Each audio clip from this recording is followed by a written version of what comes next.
Chapter 98. The Locale of Power and Grace. Deuteronomy chapter 27, verses 14 to 26. And the Levites shall speak, and say unto all the people of Israel with a loud voice, Cursed be the man that maketh any graven or molten image, an abomination unto the Lord, the work of the hands of the craftsman, and putteth it in a secret place. And all the people shall answer and say, Amen. Cursed be he that setteth light by his father or his mother. And all the people shall say, Amen. Cursed be he that removeth his neighbour's landmark. And all the people shall say, Amen. Cursed be he that maketh the blind to wander out of the way. And all the people shall say, Amen. Cursed be he that perverteth the judgment of the stranger, fatherless, and widow. And the people shall say, Amen. Cursed be he that lieth with his father's wife, because he uncovereth his father's skirt. And all the people shall say, Amen. Cursed be he that lieth with any manner of beast. And all the people shall say, Amen. Cursed be he that lieth with his sister, the daughter of his father, or the daughter of his mother. And all the people shall say, Amen. Cursed be he that lieth with his mother-in-law. And all the people shall say, Amen. Cursed be he that smiteth his neighbour secretly. And all the people shall say, Amen. Cursed be he that taketh reward to slay an innocent person. And all the people shall say, Amen. Cursed be he that confirmeth not all the words of this law to do them. And all the people shall say, Amen. Deuteronomy chapter 27, verses 14 to 26. As we have seen, the modern worldview strips life of all moral and theological meaning. In one area of life after another, the correct intellectual stance has been to avoid any analysis which reflects any biblical element. The Enlightenment regarded it as a triumph of intelligence to view all things in purely naturalistic terms. The Marquis de Sade, and after him, Kinsey, insisted on denying that any moral or theological standard has any reality. Thought, ideas, determine life. We now have an increasing number of people to whom any moral or religious considerations or standards are irrelevant. As a result, the world around grows more evil and anarchic. We have here 12 curses. The 12 tribes or clans are all required to take part in the ceremony. The Levites proclaim the 12 curses in unison in a loud voice. All the tribes shall respond by saying, Amen. The first curse is on all idolatry. 4 curses are on perverse sexuality. 1 involves bestiality. The other 3, incest in some form. 1 curse is on all who dishonour their fathers and mothers. Another curse is on all who pervert justice in order to exploit widows, orphans, and aliens.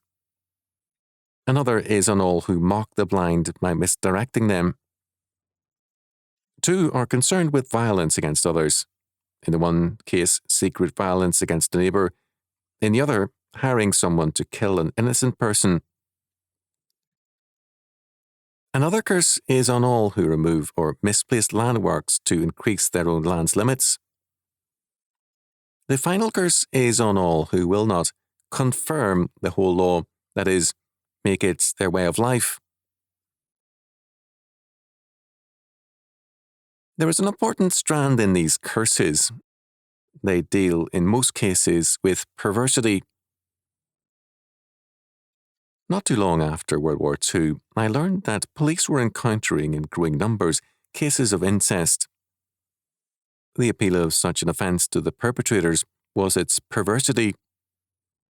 A desire to push back restraints and move boundaries marked such persons. I learned of acts of bestiality performed in a dare as a way of manifesting some kind of eminence. To excel in evil has become a part of our popular culture. Misdirecting a blind man has no longer a popular appeal, but the premise is still with us. That is, making a mockery of those around us who cannot strike back. Again, the element of perversity is very strong. The godly and moral man is helpful to those in need. The evil man relishes opportunities for perversity. The world of rock and roll music is full of evils of major character. In the Hebrew, cursed is passive. It means that those who perform these acts enter into the curse. They are accursed.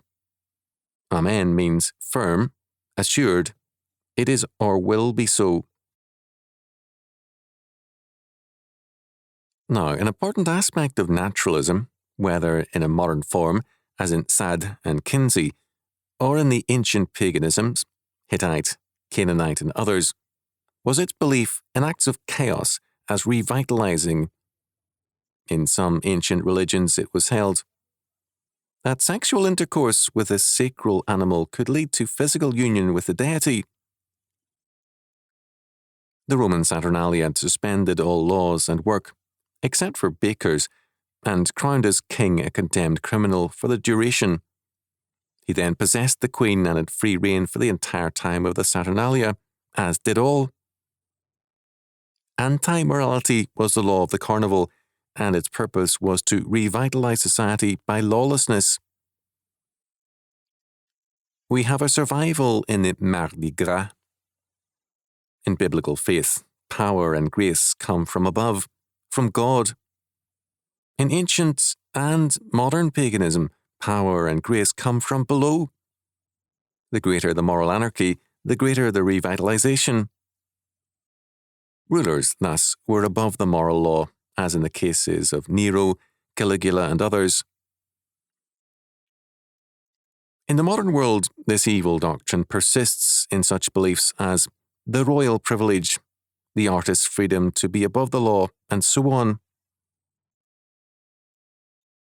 The whole form of reference in curses and blessings is to power and grace from above, from the triune God.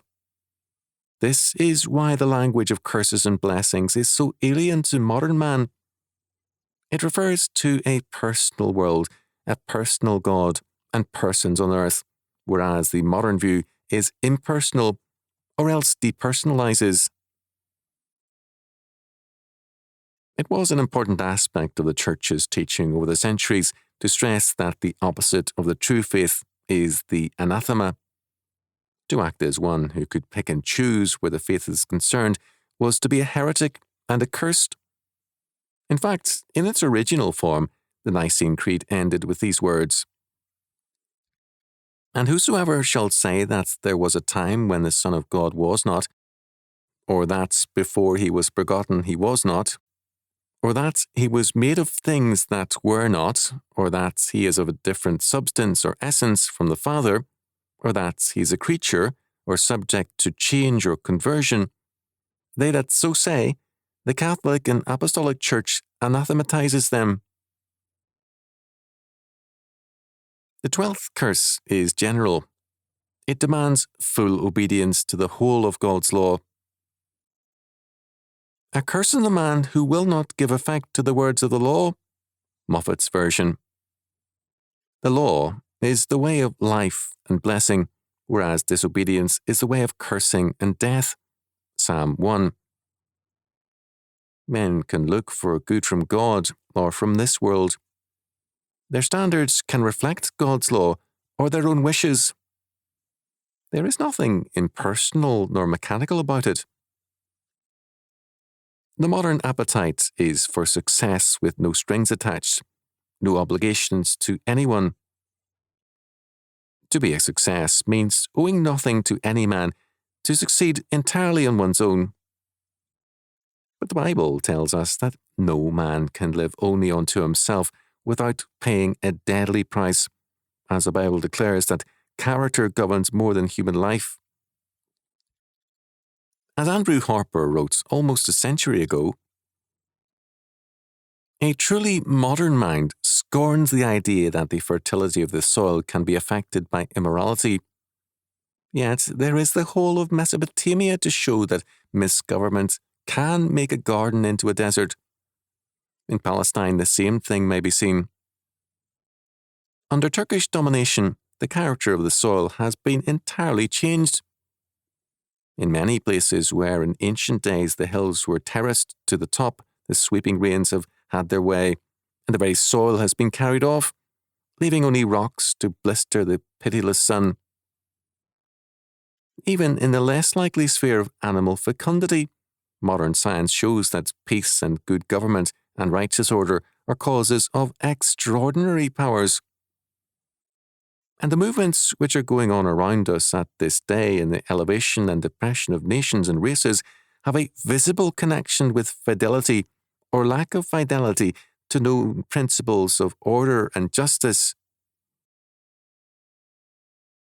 Ideas have consequences in every sphere, and faith requires results. It leads to blessings, not curses. A final note. The removal of blessings and curses, of moral considerations from life, leads to a radical depersonalization. The 18th century classic of anti-Christianity, La Maîtrise, Man or Machine, has coloured intellectualism ever since. Scholarly works have stripped their analyses of theology and morality, and yet scholars, when they note the growing moral collapse, refuse to see their part in the spread of ethical suicide. Because man is not a machine. He is, as God's creature, inescapably in a world of blessings and curses. The scholar or intellectual who does not make that fact basic to his perspective may be prominent, but he is also irrelevant.